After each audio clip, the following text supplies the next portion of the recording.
12 kabanata. Binuhusan ng pabango si Jesus. 6 na araw bago dumating ang pista ng paglampas ng anghel, pumunta si Jesus sa Betania, kung saan nakatira si Lazarus na muli niyang binuhay. Kaya naghanda sila roon ng hapunan para kay Jesus. Si Lazarus ay isa sa kasalo ni Jesus sa pagkain. Si Marta ang nagsilbi sa kanila. Kumuha si Maria ng kalahating litro ng purong pabango na gawa sa halamang nardo na mamahaling pabango. Ibinuhos niya ito sa paa ni Jesus at pinunasan ng kanyang buhok. At humalimuyak ang pabango sa buong bahay. Ang isa sa mga tagasunod ni Jesus na naroon ay si Judas Iscariote na magtatraidor sa kanya. Sinabi ni Judas, "1 taon na sweldo ang halaga ng pabangong iyan. Bakit hindi na lang iyan ipinagbili at ibigay sa mahihirap ang pera?" Sinabi niya ito hindi dahil nagmamalasakit siya sa mga mahihirap, kundi dahil isa siyang magnanakaw. Bilang tagapag-ingat ng pera nila, madalas niya itong kinukupitan. Pero sinabi ni Jesus, "Hayaan mo siya. Ibinuhos niya ito sa katawan ko bilang paghahanda sa aking libing. Lagi niyong makakasama ang mga mahihirap, pero ako'y hindi niyo laging makakasama." Ang planong pagpatay kay Lazarus. Maraming Hudyo ang nakabalita na nasa Betania si Jesus, kaya nagpuntahan sila roon. Hindi lang dahil kay Jesus, kundi upang makita rin si Lazarus na muli niyang binuhay. Kaya binalak din ng mga namamahalang pari na ipapatay si Lazarus. Dahil siya ang dahilan, kaya maraming Hudyo ang humihiwalay na sa kanila at sumasampalataya kay Jesus. Ang matagumpay na pagpasok ni Jesus sa Jerusalem. Kinabukasan, nabalitaan ng maraming tao na dumalo sa pista na papunta si Jesus sa Jerusalem. Kaya kumuha sila ng mga palaspas at sinalubong si Jesus. Sumisigaw sila, "Purihin ang Diyos! Pagpalain ang dumarating na ito sa pangalan ng Panginoon! Pagpalain ang Hari ng Israel!" Nakakita si Jesus ng isang batang asno at sinakyan niya ito, gaya ng nakasaad sa kasulatan. "Huwag kayong matakot, mga taga-Sion. Makinig kayo. Paparating na ang inyong hari na nakasakay sa isang batang asno." Hindi pa naiintindihan noon ng mga tagasunod ni Jesus ang ginawang iyon ng mga tao. Pero nang makabalik na si Jesus sa langit, sakalang nila naintindihan na iyon ang nakasaad sa kasulatan. Marami ang nakasaksi ng muling buhayin ni Jesus si Lazarus, at ipinamalita nila ang pangyayaring ito. Kaya marami ang sumalubong kay Jesus, dahil nabalitaan nila ang ginawa niyang himala. Dahil dito, nag-usap-usap ang mga Pariseyo. "Tingnan ninyo, sumusunod na sa kanya ang lahat ng tao at wala tayong magawa." May mga Griyegong naghanap kay Jesus. May mga Griyego ring pumunta sa Jerusalem upang sumamba sa Diyos sa kapistahan. Lumapit sila kay Felipe na taga Bethsaida sa probinsya ng Galilea.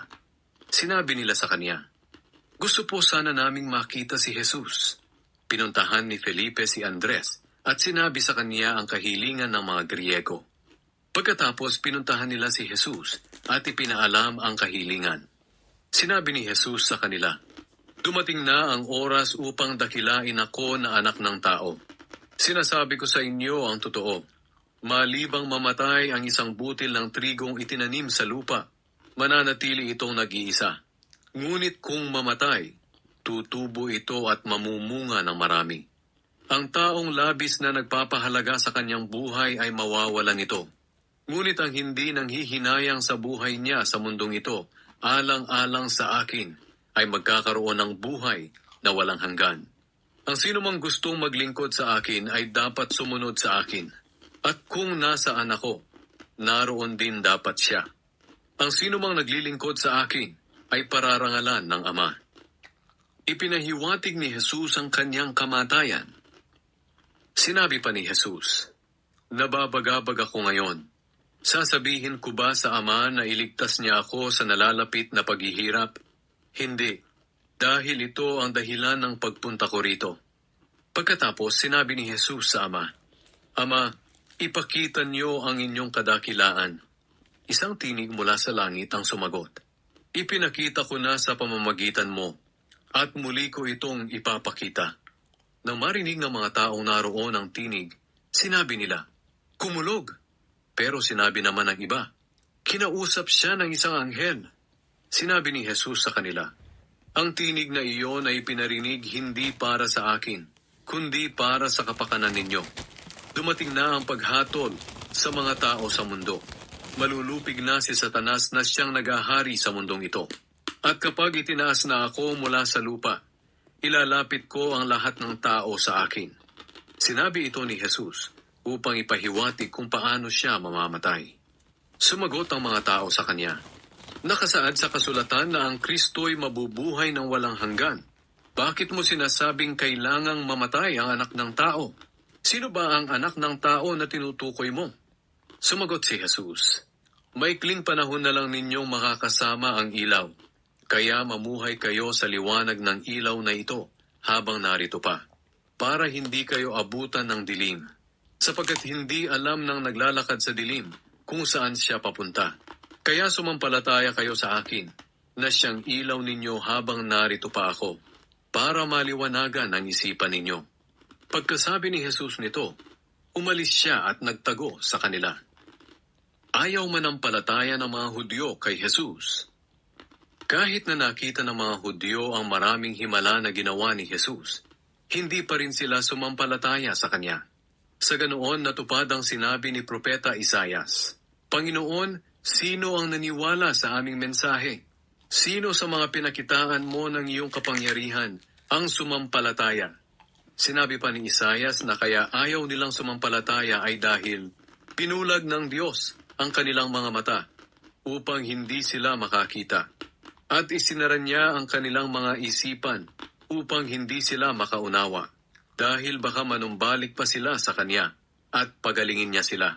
Sinabi ito ni Isaias dahil nakita niya ang kadakilaan ni Jesus at nagsalita siya tungkol sa kanya.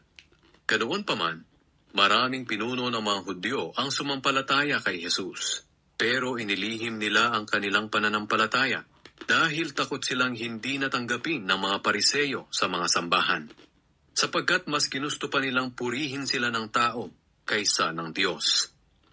Ang salita ni Jesus ang hahatol sa mga tao.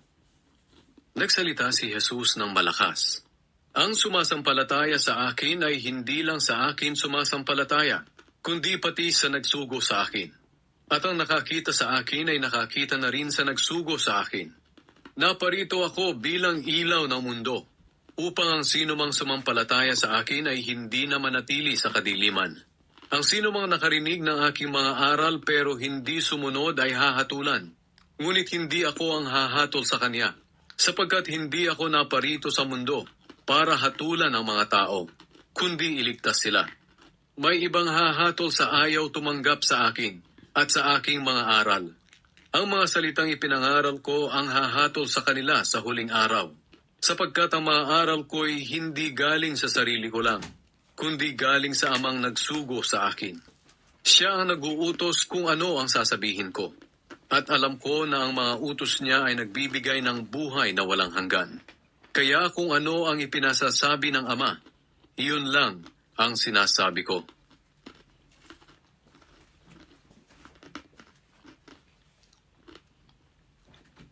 Ikalabing-tatlong kabanata. Hinugasan ni Jesus ang paa ng mga tagasunod niya. Bago sumapit ang pista ng paglampas ng anghel, alam ni Jesus na dumating na ang panahon ng pag-alis niya sa mundong ito upang bumalik sa Ama. Mahal na mahal niya ang kanyang mga tagasunod dito sa mundo, at ipinakita niya ang kanyang pagmamahal sa kanila hanggang sa katapusan. Nang gabing iyon, naghapunan si Jesus kasama ang mga tagasunod niya. Inudyukan na ni Satanas si Judas Iscariote na anak ni Simon na traidorin si Jesus. Alam ni Jesus na ang lahat ng kapangyarihan ay ibinigay sa kaniya ng Ama, at alam din niyang galing siya sa Diyos at babalik din sa Diyos. Tumayo si Jesus habang naghahapunan sila. Hinubad niya ang kanyang damit panlabas at nagbigkis ng tuwalya sa baywang niya. Pagkatapos nagbuhos siya ng tubig sa isang planggana at sinimulang hugasan ang paa ng mga tagasunod niya at pinunasan ng tuwalyang nakabigkis sa kanya. Paglapit niya kay Simon Pedro, sinabi nito, Panginoon, huhugasan niyo po ba ang mga paa ko? Sumagot si Jesus, hindi mo naiintindihan ang ginagawa ko ngayon, pero maiintindihan mo rin sa bandang huli. Sinabi ni Pedro sa kanya, hindi pwedeng kayo ang maghugas ng mga paa ko. Sumagot si Jesus, kung ayaw mong hugasan ko ang paa mo, wala kang kaugnayan sa akin. Kaya sinabi ni Simon Pedro, kung ganoon, Panginoon, hindi lang po ang mga paa ko ang hugasan nyo, kundi pati na rin ang mga kamay at ulo ko. Pero sinabi ni Jesus sa kanya, ang naligo na ay malinis na ang buong katawan, kaya hindi na siya kailangang hugasan pa, maliban sa mga paa niya. Malinis na nga kayo, pero hindi kayong lahat. Sinabi ni Jesus na hindi lahat sila ay malinis, dahil alam niya kung sino ang magtatraidor sa kanya. Nang mahugasan na ni Jesus ang mga paa nila, muli niyang isinuot ang kanyang damit panlabas at bumalik sa hapagkainan. Pagkatapos, tinanong niya sila, naintindihan niyo ba ang ginawa ko sa inyo? Tinatawag niyo akong guro at Panginoon. At tama kayo dahil yan nga ang totoo. Kung ako na guro at Panginoon ninyo ay hinugasan ang inyong mga paa, dapat ay ganoon din ang gawin ninyo sa isa't isa. Ginawa ko ito bilang halimbawa na dapat ninyong tularan, kaya gawin din ninyo ang ginawa ko sa inyo. Sinasabi ko sa inyo ang totoo. Walang alipin na mas higit sa kanyang amo, at wala ring isinugo na mas higit sa nagsugo sa kanya. Ngayong alam nyo na ang mga bagay na ito, mapalad kayo kung gagawin nyo ang mga ito. Hindi ko sinasabing mapalad kayong lahat, dahil kilala ko ang mga pinili ko. Pero kailangang matupad ang sinasabi sa kasulatan na trinaydor ako nang nakisalo sa akin sa pagkain. Sinasabi ko ito sa inyo bago pa man mangyari, upang kapag nangyari na, ay maniwala kayo na ako nga ang Kristo. Sinasabi ko sa inyo ang totoo, ang tumatanggap sa mga taong isinugo ko ay tumatanggap sa akin, at ang tumatanggap sa akin ay tumatanggap sa nagsugo sa akin. Inihayag ni Jesus na may magtatraidor sa kanya. Pagkasabi nito ni Jesus, labis siyang nabagabag. Sinabi niya, ang totoo, tatraidorin ako ng isa sa inyo. Nagtinginan ang mga tagasunod niya na naguguluhan kung sino ang tinutukoy niya. Nakasandal kay Jesus ang tagasunod na minamahal niya. Kaya sinenyasan siya ni Simon Pedro na tanungin si Jesus kung sino ang tinutukoy nito. Kaya habang nakasandal siya kay Jesus, nagtanong siya, Panginoon, sino po ang tinutukoy ninyo? Sumagot si Jesus, kung sino ang bibigyan ko ng tinapay na isinawsaw ko, siya iyon. Kaya kumuha si Jesus ng tinapay, at matapos isawsaw ay ibinigay kay Judas na anak ni Simon Iscariote. Nang matanggap ni Judas ang tinapay, pumasok sa kanya si Satanas. Sinabi ni Jesus sa kanya, gawin mo na agad ang gagawin mo. Hindi naintindihan ng mga kasalo sa hapunan kung bakit sinabi iyon ni Jesus. Ang akala ng iba, inutusan lang ni Jesus si Judas na bumili ng mga kakailanganin sa pista o kaya'y magbigay ng limos sa mga mahihirap dahil siya ang tagapag-ingat ng pera nila. Pagkakain ni Judas ng tinapay, agad siyang umalis. Gabi na noon. Ang bagong utos. Nang makaalis na si Judas, sinabi ni Jesus, ako na anak ng tao ay pararangalan na, at sa pamamagitan ko'y pararangalan din ang Diyos. At kung sa pamamagitan ko'y pararangalan ng Diyos, ihahayag din ng Diyos ang aking karangalan, at gagawin niya ito kaagad. Mga anak, sandali na lang ninyo akong makakasama. Hahanapin ninyo ako, pero gaya ng sinabi ko sa mga pinuno ng mga Hudyo, hindi kayo makakapunta sa pupuntahan ko. Kaya isang bagong utos ang ibinibigay ko sa inyo. Magmahalan kayo. Kung paano ko kayo minamahal, ganoon din dapat ang pagmamahal nyo sa isa't isa. Kung nagmamahalan kayo, malalaman ng lahat ng tao na mga tagasunod ko kayo. Sinabi ni Jesus na ikakaila siya ni Pedro. Nagtanong si Simon Pedro kay Jesus, Panginoon, saan po kayo pupunta? Sumagot si Jesus, sa ngayon ay hindi ka makakasama sa pupuntahan ko, pero susunod ka rin doon balang araw. Nagtanong pa si Pedro, Panginoon, bakit hindi ako maaaring sumama sa inyo ngayon? Handa naman akong mamatay para sa inyo.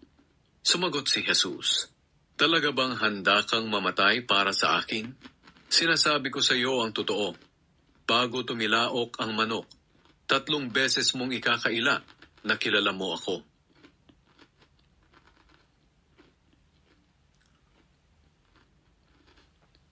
Ikalabing-4 na kabanata. Si Jesus ang tanging daan patungo sa Ama. Sinabi ni Jesus sa kanila, huwag kayong mabagabag. Magtiwala kayo sa Diyos at magtiwala rin kayo sa akin. Sa tahanan ng aking Ama ay maraming silid. Pupunta ako roon para ipaghanda kayo ng lugar. Hindi ko ito sasabihin kung hindi ito totoo. Kapag naroon na ako at naipaghanda na kayo ng lugar, babalik ako at isasama kayo, upang kung nasaan ako, ay naroon din kayo. At alam nyo na ang daan papunta sa pupuntahan ko.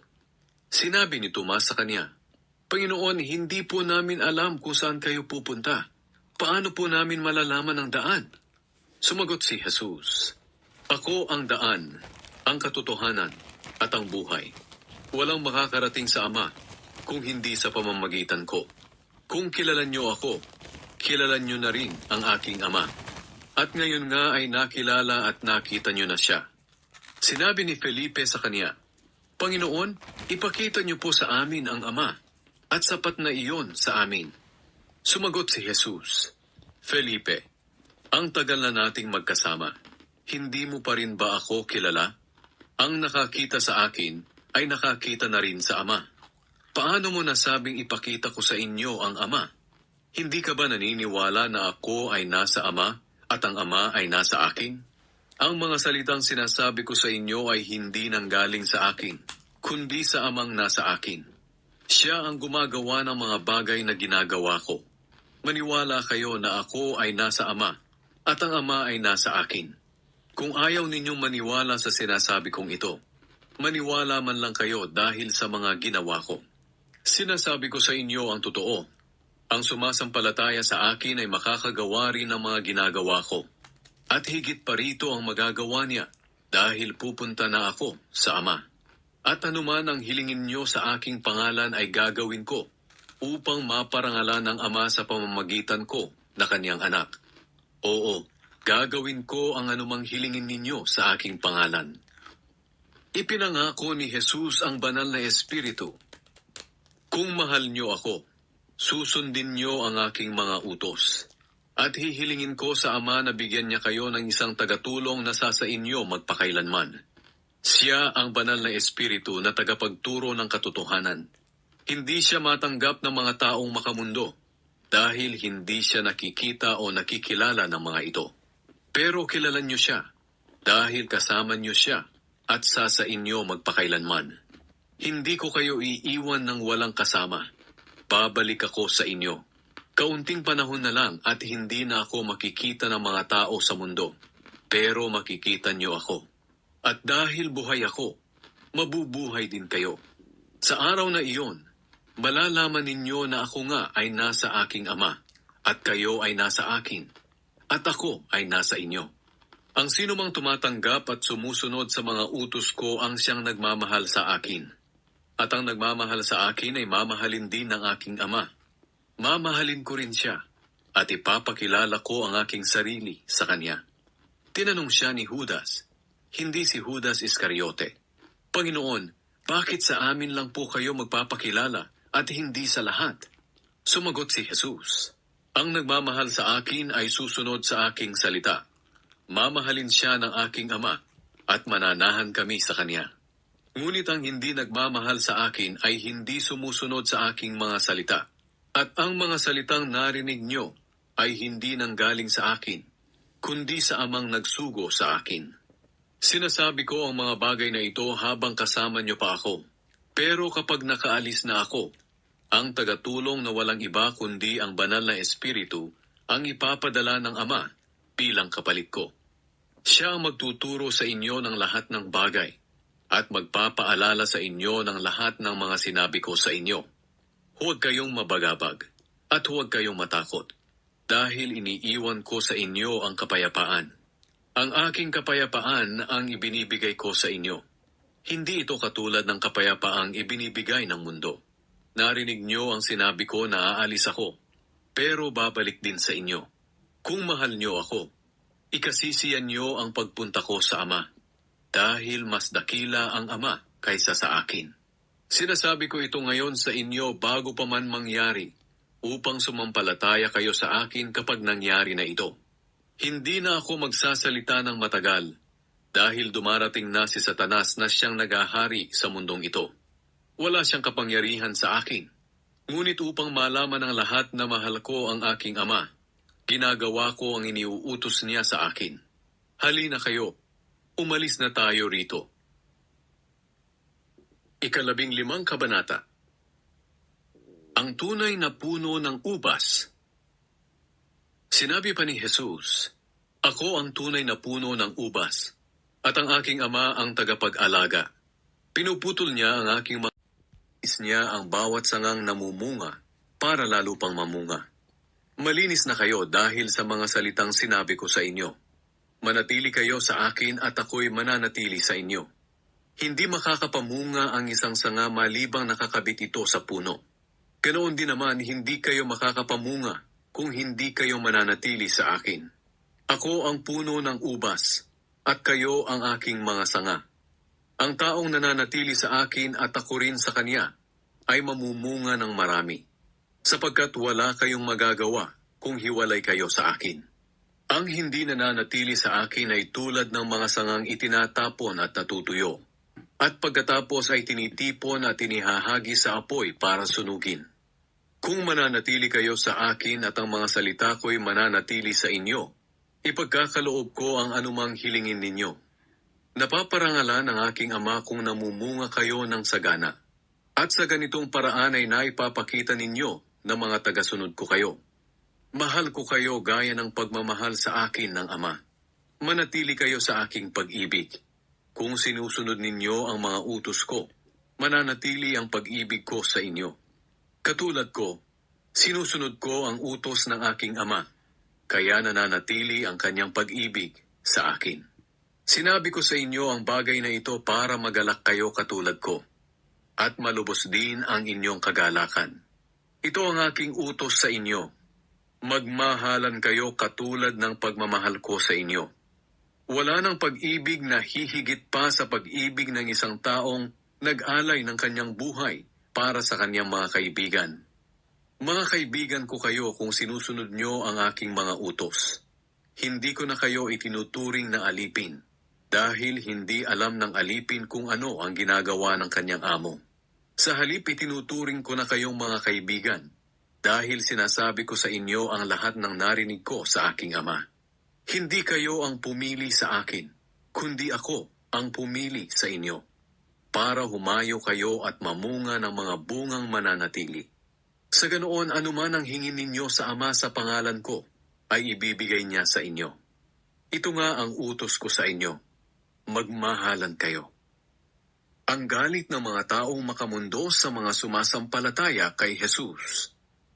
Sinabi pa ni Jesus, "Kung napupuot sa inyo ang mga taong makamundo, alalahanin ninyo na ako ang una nilang kinapuotan. Kung kabilang kayo sa kanila, mamahalin nila kayo, pero hindi kayo kabilang sa kanila, kundi pinili ko kayo mula sa kanila. Kaya napupuot sila sa inyo. Tandaan niyo ang sinabi ko sa inyo na walang aliping mas higit sa kanyang amo. Kung inusig nila ako, uusigin din nila kayo. At kung sinunod nila ang aking salita, susundin